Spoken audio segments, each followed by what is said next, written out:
hatten wir hier keine Früchte an den Lychee-Bäumen. War zwar anfangs noch ein bisschen, sag ich mal, schwierig mit der Kommunikation, weil er das dann doch anfangs ein bisschen, sag ich mal, nach seinem Stil machen wollte.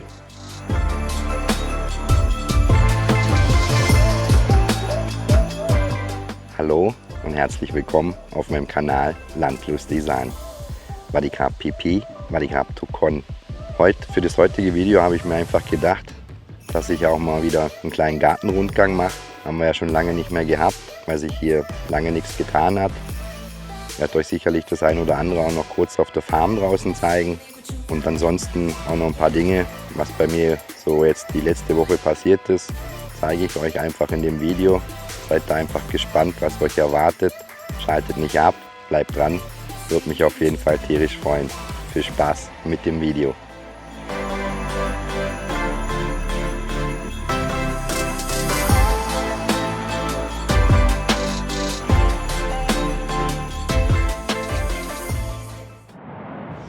Ja, auch diese Woche hat mich natürlich das Thema Fliesen nicht losgelassen hier.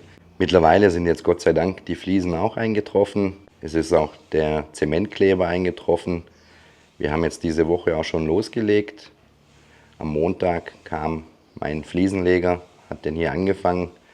War zwar anfangs noch ein bisschen, sag ich mal, schwierig mit der Kommunikation, weil er das dann doch anfangs ein bisschen, sag ich mal, nach seinem Stil machen wollte. Habe ihm dann das Ganze aber nochmal alles nahegelegt, nochmal erklärt und dann sind wir uns endlich einig geworden.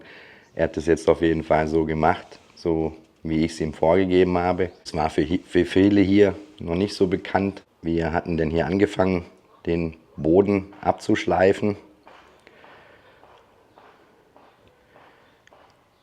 Anschließend haben wir den Boden, die ganzen Hohlräume und so weiter geschlossen, wieder mit Zement. Werden jetzt dann nochmal anfangen, hier den anzuschleifen.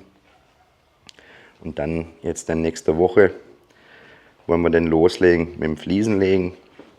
Für die Fliesen haben wir uns für diese hier entschieden. Das wird, denke ich, ganz gut zum Haus dann passen. Er wollte dann natürlich gleich loslegen, auch wieder mit Fliesenlegen, aber ich habe dann gesagt, nein. Der Beton hier, der wird jetzt darf jetzt erstmal eine Woche trocknen. Wenn denn hier alles trocken ist, dann werden wir, wie gesagt, nochmal grob mit der Diamantscheibe drüber gehen, ein bisschen anschleifen und dann wollen wir den neuen Fliesenboden dann verlegen hier. Und ich hoffe, dass das Ganze dann besser hält. Ich werde dann auch noch neue Sockelleisten kaufen, werde dann alles schön verkleiden wieder.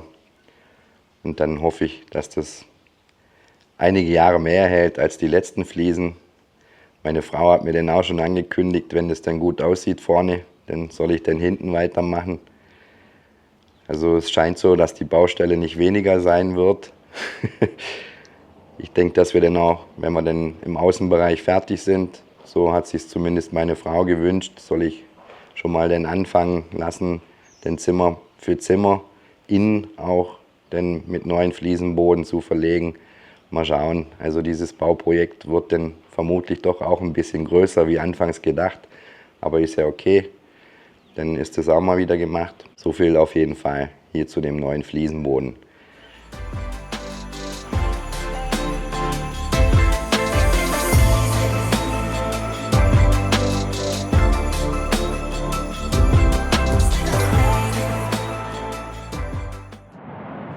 Ja, was tut sich so bei uns im Garten hier? Es tut sich ein bisschen was. Der Winter ist nun so langsam hier vorbei, auch wenn man es dem Rasen und dem Rest nicht so ansieht. Aber die Mangoblüte, seht ihr am Hintergrund, die hat wieder begonnen. Ich werde auch nachher noch kurz einen Abstecher machen zur Schwägerin, werde euch da auch noch kurz was zeigen. Jetzt hoffen wir natürlich, dass der Regen jetzt bald denn einsetzt, weil ohne den Regen wird es auch keine vernünftige Mangoernte geben. Blüten sind einige da. Da seht ihr jetzt den ersten Mangobaum, der wirklich prall gefüllt ist mit Blüten. Der zweite daneben, auch prall gefüllt. Dann dieser Baum hier, wirklich auch ordentliche Blüten. Hier ist jetzt sicherlich schon über 2 Monate wirklich eine Trockenzeit. Es ist wirklich schwierig, auch wieder alles, sage ich mal, irgendwo zu bewässern. Ist fast unmöglich. Der Rasen, ihr seht es im Hintergrund auch, der leidet auch stark drunter. Meine Frau hat schon Angst, dass das mit dem Rasen nichts mehr wird. Da lasse ich mich jetzt dann mal überraschen, wie es dann aussieht, wenn der Regen dann wieder kommt. Was auch erfreulich ist, was auch jetzt so langsam schon wieder anfängt zu blühen, das sind diese Maplang, diese Pflaumenart. Somit hoffe ich, dass da auch dieses Jahr wieder eine ordentliche Ernte zustande kommt. Die Maplang von dem Baum sind wirklich köstlich. Die sind süß-sauer. Ich habe das gern. Die Leute hier eigentlich auch. Was hier auch wieder ordentlich kommt, sind Kanunen. Die Kanunen von dem Baum sind wirklich sehr lecker. Kanun ist ja diese Jackfruit, hat einen sehr speziellen auch Geschmack. Ich persönlich mag es, aber ganz ehrlich, die Kanunen zu zerlegen, das ist wirklich eine sehr, sehr klebrige Angelegenheit. So gern ich die auch mag, scheue ich mir einfach vor der Arbeit. Habe jetzt auch diese Woche schon einige Kanunen schon an die Familie abgegeben, verschenkt, beziehungsweise habe die vom Baum geschnitten, habe gesagt, kommt zu euch holen. Da liegt bei mir einiges. Ja, da ist dieses Jahr auch schon wieder eine wahnsinnige Ernte zu erwarten. Die Bäume hängen voll. Da seht ihr, hängen überall voll. Habt ihr jetzt schon so weit die Kanunen, die kleineren auch abgeschnitten, dass ich immer bloß eine Frucht an so einem Stiel habe. Auch hier hängt alles voll. Der Baum da hinten hängt auch alles voll. Bei den Limetten, da hoffe ich, dass es jetzt dann auch bald wieder losgeht. Da lasse ich mich dann auch noch überraschen. Auch an unserem vorderen Maplangenbaum sind schon wieder ordentlich Blüten dran. Auch da hoffe ich mir dann halt dieses Jahr wieder eine ordentliche Ausbeute. Weil die Früchte von dem Baum sind genau wie von dem Baum da hinten. Hier sind sie zwar noch ein bisschen säuerlicher, aber auch lecker. Dann hier unser Kaktus, der auch wieder schön anfängt zu blühen. Wo mir gesagt worden ist, die Blüten kann man essen. Ehrlich gesagt habe ich es immer noch nicht probiert.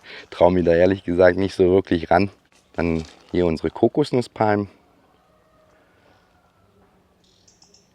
die jetzt wirklich wunderschön gewachsen sind. Auch nochmal ein kurzes Update zu meiner Blüte, die jetzt da aufgegangen ist. Die sieht immer noch ganz gut aus. Bin gespannt, wie sich das jetzt dann weiterentwickelt. Deswegen hoffe ich, dass wir da jetzt bald Kokosnüsse haben und dass ich dort dann auch mal versuchen darf.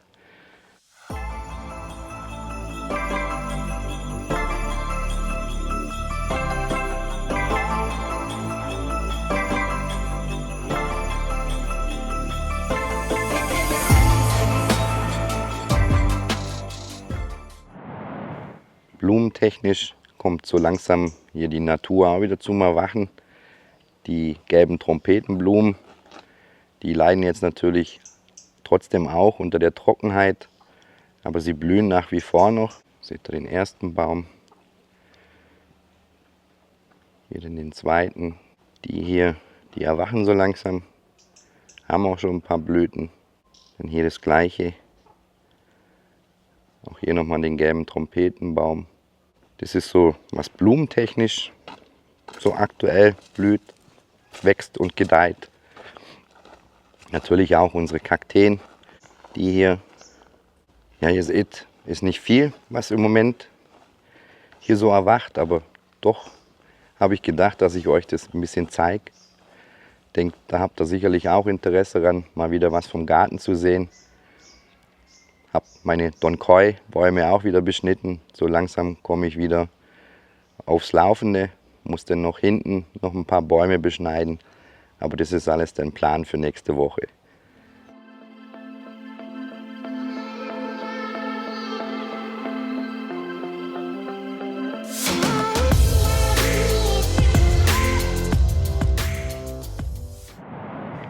Jetzt noch kurz einen Abstecher bei der Schwägerin gemacht, dass ihr da auch seht, was da wächst. Da sind die kleinen süßen Dinger schon.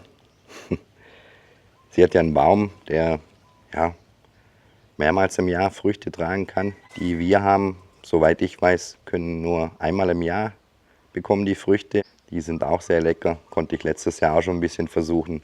Und auch der Baum hat einiges an Mangos schon. Auf unserer Farm hat sich nämlich auch ein bisschen was getan, früchtetechnisch. Das freut mich persönlich wirklich riesig, weil letztes Jahr hatten wir hier keine Früchte an den Lychee-Bäumen. Jetzt würde ich behaupten, kommen endlich Blüten. Das freut mich tierisch. Das ist eben ein Lychee-Baum, den wir haben. Und der bekommt jetzt hier eben schon Blüten. Also recht viel. In dem Fall hat sich mein Düngen mit den Hühnermist doch auch ein bisschen gelohnt. Hatte zwar Angst, weil es nicht wirklich geregnet hat, dass das nicht viel bringen würde, aber anscheinend auch dieser Baum hier bekommt auch nun endlich Früchte dieses Jahr. Also ob Früchte kommen, weiß ich noch nicht. Da hoffe ich eben auf den kommenden Regen. Das ist auf jeden Fall schon mal die erste Neuigkeit. Ich laufe jetzt noch ein Stück weiter und schaue mal, was ich noch so entdecken kann hier. Auch hier auf der Farm beginnt die Mangoblüte. Leider haben wir hier noch keine Früchte. Ich hatte gestern noch kurz mit meiner Frau gesprochen. Die hat mir gesagt, wir haben hier auf der Farm die gleiche Sorte wie die Schwägerin. Leider sind hier eben noch keine Früchte, aber ich weiß, dass letztes Jahr kamen die Früchte hier auch zuerst, bevor wir sie zu Hause hatten. Somit hoffe ich, dass wir auch hier ein paar Früchte durchbringen werden, weil ihr seht es auch im Hintergrund, auch die Bäume, die Mangobäume hier, sind ordentlich gefüllt und somit erwarte ich mir dann hier auch hoffentlich einige Mangos. Ansonsten hier natürlich auch unsere Kokosnusspalmen.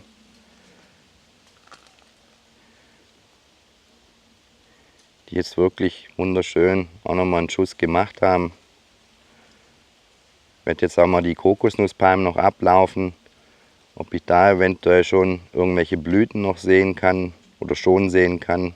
Also langsam wäre es natürlich auch hier schön, wenn wir hier jetzt mal Kokosnüsse hätten. Das würde mich dann tierisch wirklich freuen, weil dann weiß ich, dass sich die Arbeit, die ich mir hier mache mit den Kokosnusspalmen, sicherlich auch bezahlt gemacht hat.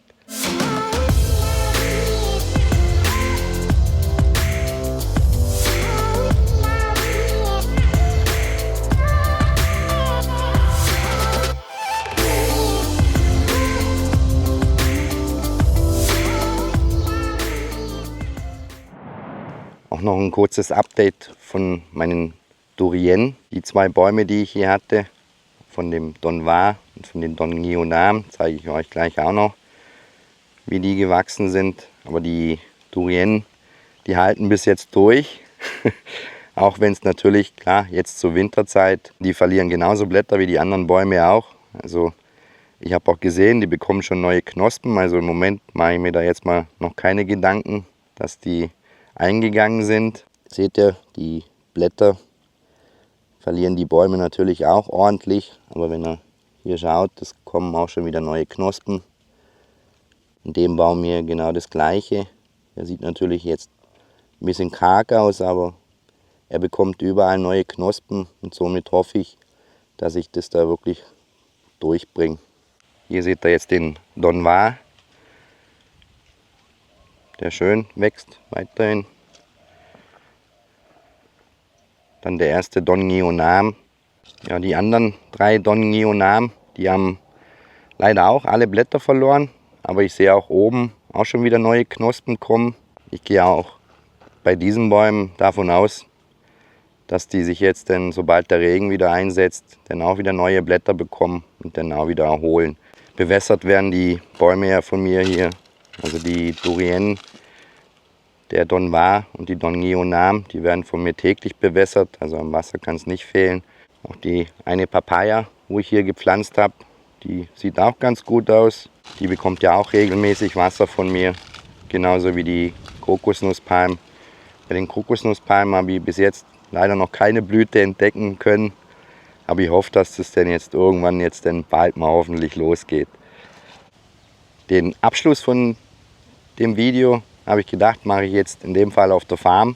Ich hoffe, ihr hattet ein bisschen Freude an dem kleinen Update, an dem kleinen Gartenrundgang, was sich so getan hat bei uns zu Hause, was sich hier auf der Farm so langsam tut mit den Früchten. Das heißt, das werden da auch wieder ein paar Garten-Updates in gewissen Abständen hin und wieder mal kommen, dass ihr schön mitverfolgen könnt, wie weit die Mangos sind oder was sonst noch ansteht an Früchten. Ansonsten gab es ja auch noch, möchte ich mich auch noch kurz dazu äußern, es gab ja, ich weiß nicht, ob es im letzten Video war, gab es einen Kommentar, weil Coco ja krank war, an der Kette dort lag. Meine Hunde kommen nicht an die Kette, also grundsätzlich nicht an die Kette. Das sind einfach Teihunde, die streuen dann einfach rum.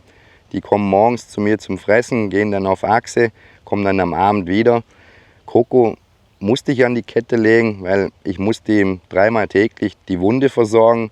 Ich musste ihm 3-mal täglich Medikamente geben. Und ohne, dass ich ihn so ein bisschen unter Kontrolle habe, konnte ich das einfach nicht ohne Kette lösen. Verzeiht mir das einfach, wenn der Hund da an der Kette lag, aber es ist einfach sonst nicht möglich gewesen, ihn da vernünftig auch mit Medizin und die Wunde zu versorgen. Das wäre gar nicht gegangen ohne. Jetzt mittlerweile, die streuen dann hier, glaube ich, schon wieder rum auf der Farm. Seid gewiss, die Hunde, die haben es gut bei mir, die sind gut umsorgt. Für dieses Video würde ich mich natürlich freuen, wenn ihr es wie immer fleißig kommentiert, fleißig liked. Und das Video würde mich freuen, wenn ihr das natürlich auch teilt. Und für die neuen Zuschauer würde ich mich freuen, wenn ihr mir ein Abo da lasst. Das kostet euch kein Geld, das kostet euch nicht viel Zeit. Das ist einfach nur ein Klick. Und für mich und für alle YouTuber ist das eine Bestätigung und freut uns. Vergesst auch nicht, die Glocke zu aktivieren, dann verpasst ihr kein Video von mir. Und jetzt sage ich einfach, bleibt wie immer gesund da draußen, passt auf euch auf. Danke fürs Zuschauen. Tschüss, euer René aus Thailand.